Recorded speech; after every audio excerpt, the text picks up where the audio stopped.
कृष्णाय वासुदेवाय हरे परमात्मने प्रणतः क्लेशनाशाय गोविंदाय नमो नमः।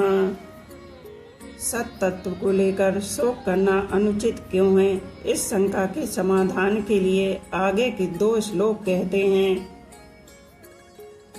न त्वेवाहं जातु नासं न त्वं नेमे जनाधिपाः न चैव न भविष्यामः सर्वे वयमतः परम। संसार में मात्र 2 ही वस्तुएं हैं, शरीरी सत और शरीर असत। ये दोनों ही अशोच्य हैं, अर्थात शोक न शरीर में रहने वाले को लेकर हो सकता है और न शरीर को लेकर ही हो सकता है, कारण कि शरीरी का कभी अभाव होता ही नहीं और शरीर कभी रह सकता ही नहीं। इन दोनों के लिए पूर्व श्लोक में जो अशोच्यान पद आया है उसकी व्याख्या अब शरीरी की नित्यता और शरीर की अनित्यता के रूप में करते हैं।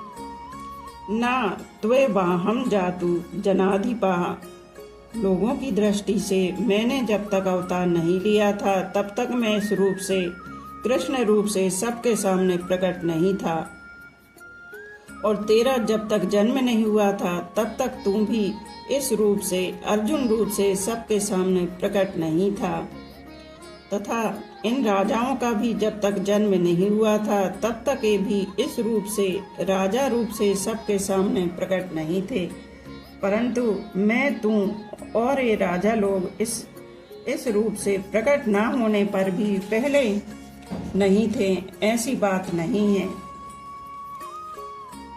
मैं, तू और ये राजा लोग पहले थे, ऐसा कहने से ही काम चल सकता था, पर ऐसा ना कहकर मैं, तू और ये राजा लोग पहले नहीं थे, ऐसी बात नहीं। ऐसा कहा गया है, इसका कारण यह है कि पहले नहीं थे, ऐसी बात नहीं। ऐसा कहने से पहले हम सब जरूर थे, यह बात दृढ़ हो जाती है। तात्पर्य यह हुआ कि नित्य तत्व सदा ही नित्य है, इसका कभी अभाव था ही नहीं। जातु कहने का तात्पर्य है कि भूत भविष्य वर्तमान काल में तथा किसी भी देश परिस्थिति अवस्था घटना वस्तु आदि में नित्य तत्व का किंचन मात्र भी अभाव नहीं हो सकता।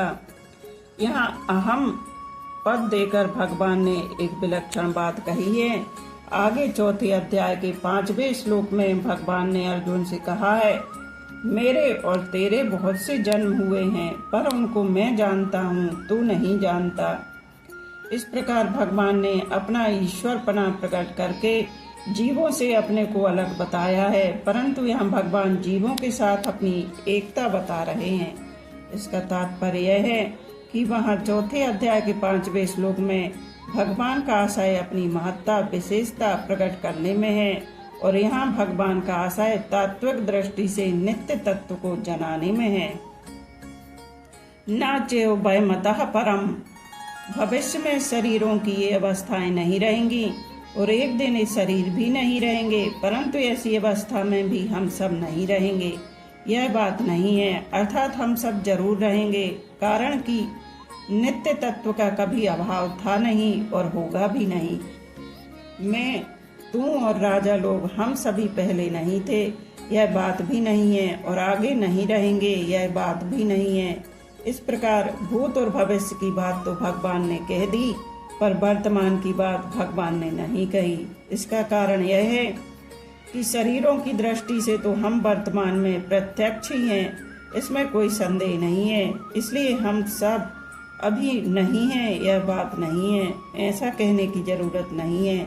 अगर तात्विक दृष्टि से देखा जाए तो हम सभी वर्तमान में हैं और ये शरीर प्रतिक्षण बदल रहे हैं। इस तरह शरीरों से अलगाव का अनुभव हमें वर्तमान में ही कर लेना चाहिए। तात्पर्य है कि जैसे भूत और भविष्य में अपनी सत्ता का अभाव नहीं है, ऐसे ही वर्तमान में भी अपनी सत्ता का अभाव नहीं है, इसका अनुभव करना चाहिए।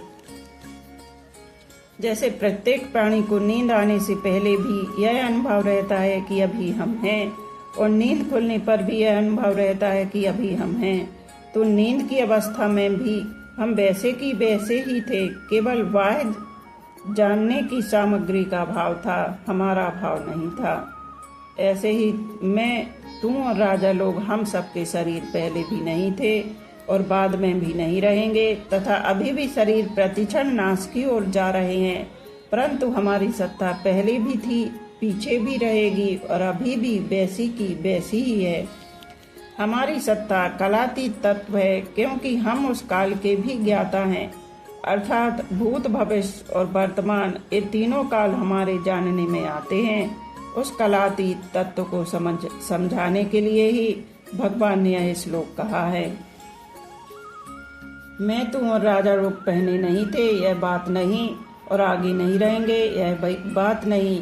ऐसा कहने का तात्पर्य है कि जब ये शरीर नहीं थे तब भी हम सब थे, और जब ये शरीर नहीं रहेंगे तब भी हम रहेंगे, अर्थात ये सब शरीर तो नाशवान हैं और हम सब अविनाशी हैं। ये शरीर पहले नहीं थे और आगे नहीं रहेंगे, इससे शरीरों की अनित्यता सिद्ध हुई, और हम सब पहले थे और आगे रहेंगे, इस सब के स्वरूप की नित्यता सिद्ध हुई। इन दो बातों से यह एक सिद्धांत होता है कि जो आदि और अंत में रहता है वह मध्य में भी रहता है, तथा जो आदि और अंत में नहीं रहता वह मध्य में भी नहीं रहता।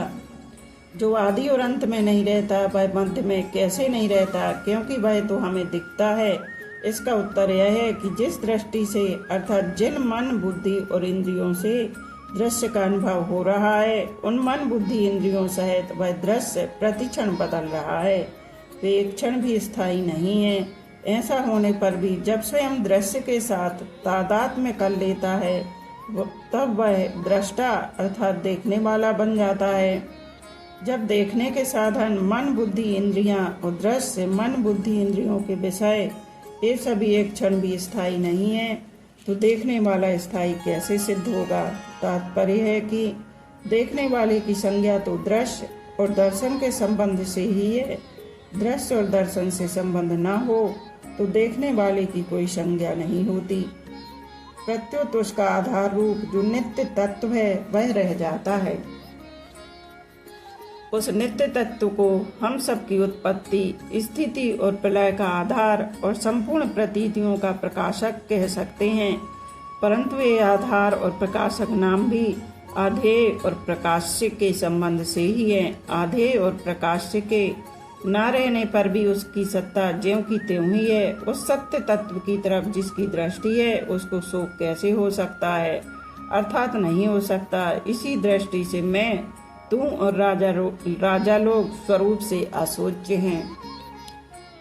इस श्लोक में परमात्मा और जीवात्मा के साधर्म्य का वर्णन है। भगवान कहते हैं कि मैं कृष्ण रूप से, तू अर्जुन रूप से तथा सब लोग राजा रूप से पहले भी नहीं थे और आगे भी नहीं रहेंगे, पर सत्ता रूप से हम सब पहले भी थे और आगे भी रहेंगे। तात्पर्य है कि मैं, तू तथा राजा लोग ये तीनों शरीर को लेकर तो अलग अलग हैं, पर सत्ता को लेकर एक ही हैं। शरीर तो पहले भी नहीं थे और बाद में भी नहीं रहेंगे, पर स्वरूप स्वयं की सत्ता पहले भी थी, बाद में भी रहेगी और वर्तमान में है ही। जब ये शरीर नहीं थे तब भी सत्ता थी और जब ये शरीर नहीं रहेंगे तब भी सत्ता रहेगी। एक सत्ता के सिवाय कुछ नहीं है।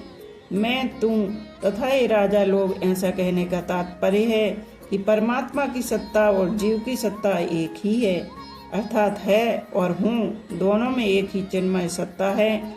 मैं अहम के संबंध से हूँ है, अगर मैं अहम का संबंध ना रहे तो हूँ नहीं रहेगा, प्रत्युत है ही रहेगा। वह है अर्थात चिन्मय सत्ता मात्र ही हमारा स्वरूप है। शरीर हमारा स्वरूप नहीं है, इसलिए शरीर को लेकर शोक नहीं करना चाहिए। भूतकाल और भविष्य काल की घटना जितनी दूर दिखती है उतनी ही दूर वर्तमान भी है। जैसा भूत और भविष्य से हमारा संबंध नहीं है, ऐसी वर्तमान से भी हमारा संबंध नहीं है। जब संबंध ही नहीं है तो फिर भूत, भविष्य और वर्तमान में क्या फर्क हुआ। ये तीनों काल के अंतर्गत हैं, जबकि हमारा स्वरूप काल से अतीत है। काल का तो खंड होता है, पर स्वरूप सत्ता अखंड है। शरीर को अपना स्वरूप मानने से ही भूत, भविष्य और वर्तमान में फर्क दिखता है। वास्तव में भूत, भविष्य और वर्तमान विद्यमान है ही नहीं। अनेक युग बदल जाएं तो भी शरीर ही बदलता नहीं। वह का वही रहता है, क्योंकि वह परमात्मा का अंश है। परंतु शरीर बदलता ही रहता है, क्षण मात्र भी वह नहीं रहता। देहिनो अस्ति मन्यथा देहे कौमारम यौवनम जरा, तथा देहांतर प्राप्ति धीर स्त्रत तत्र न मुहात्रि। देहेनो अस्मन्यथा देहे कौमारम यौवनम जरा। शरीर धारी के शरीर में पहले बाल्यावस्था आती है, फिर युवावस्था आती है और फिर वृद्धावस्था आती है। तात्पर्य है कि शरीर में कभी एक अवस्था नहीं रहती, उसमें निरंतर परिवर्तन होता रहता है। यहाँ शरीरधारी के शरीर में ऐसा कहने से सिद्ध होता है कि शरीर ही अलग है और शरीर अलग है, शरीर ही दृष्टा है और शरीर दृश्य है। अतः शरीर में बालकपन आदि अवस्थाओं का जो परिवर्तन है वह परिवर्तन शरीर में नहीं है। तथा देहांतर प्राप्ति ही, जैसे शरीर की कुमार युवा आदि अवस्थाएं होती हैं, ऐसी ही देहांतर की अर्थात दूसरे शरीर की प्राप्ति होती है। जैसे स्थूल शरीर बालक से जवान एवं जवान से बूढ़ा हो जाता है, तो इन अवस्थाओं के परिवर्तन को लेकर कोई शोक नहीं होता। ऐसे ही शरीर ही एक शरीर से दूसरे शरीर में जाता है, तो इस विषय में भी शोक नहीं होना चाहिए। जैसे स्थूल शरीर के रहते रहते कुमार युवा आदि अवस्थाएं होती हैं, ऐसी सूक्ष्म और कारण शरीर के रहते रहते देहांतर की प्राप्ति होती है। अर्थात जैसे बालकपन, जवानी आदि स्थूल शरीर की अवस्थाएं हैं, ऐसे देहांतर की प्राप्ति मृत्यु के बाद दूसरा शरीर धारण करना सूक्ष्म और कारण शरीर की अवस्था है। शरीर कभी एक रूप रहता ही नहीं और सत्ता कभी अनेक रूप होती ही नहीं। शरीर जन्म से पहले भी नहीं था, मरने के बाद भी नहीं रहेगा, तथा वर्तमान में भी वह प्रतिक्षण मर रहा है। वास्तव में गर्भ में आते ही शरीर के मरने का क्रम परिवर्तन शुरू हो जाता है। बाल्यावस्था मर जाए तो युवावस्था आ जाती है, युवावस्था मर जाए तो वृद्धावस्था आ जाती है, और वृद्धावस्था मर जाए तो देहांतर अवस्था अर्थात दूसरे शरीर की प्राप्ति हो जाती है। ये सब अवस्थाएं शरीर की हैं। बाल, युवा और वृद्ध, ये तीन अवस्थाएं स्थूल शरीर की हैं और देहांतर की प्राप्ति सूक्ष्म शरीर तथा कारण शरीर की हैं। परंतु स्वरूप की चिन्मय सत्ता इन सभी अवस्थाओं से अतीत है। अवस्थाएं बदलती हैं, स्वरूप वही रहता है।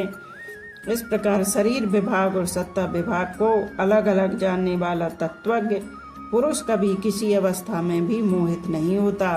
जीव अपने कर्मों का फल भोगने के लिए अनेक योनियों में जाता है, नरक और स्वर्ग में जाता है। ऐसा कहने मात्र से सिद्ध होता है कि 84 लाख योनियां छूट जाती हैं, स्वर्ग और नरक छूट जाते हैं, पर स्वयं शरीर ही वही रहता है। योनियां शरीर बदलती हैं, जीव शरीर ही नहीं बदलता। जीव एक रहता है, तभी तो वह अनेक योनियों में अनेक लोकों में जाता है। जो अनेक योनियों में जाता है वह स्वयं किसी के साथ लिप्त नहीं होता, कहीं नहीं फंसता।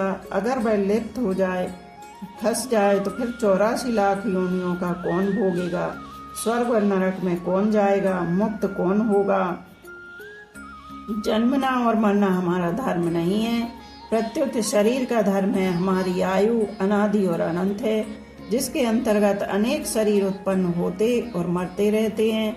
जैसे हम अनेक वस्त्र बदलते रहते हैं, पर वस्त्र बदलने पर हम नहीं बदलते, प्रत्युत वे के वे ही रहते हैं। गीता दूसरे अध्याय का 22वां श्लोक। ऐसे ही अनेक योनियों में जाने पर भी हमारी सत्ता नित्य निरंतर ज्यों की त्यों रहती है।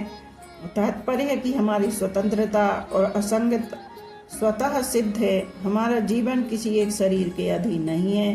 असंग होने के कारण ही हम अनेक शरीरों में जाने पर भी वही रहते हैं, पर शरीर के साथ संग मान लेने के कारण हम अनेक शरीरों को धारण करते हैं रहते हैं। माना हुआ संग तो टिकता नहीं, पर हम नया नया संग पकड़ते रहते हैं। अगर नया संग ना पकड़ें तो मुक्ति, असंगता, स्वाधीनता स्वतः सिद्ध है।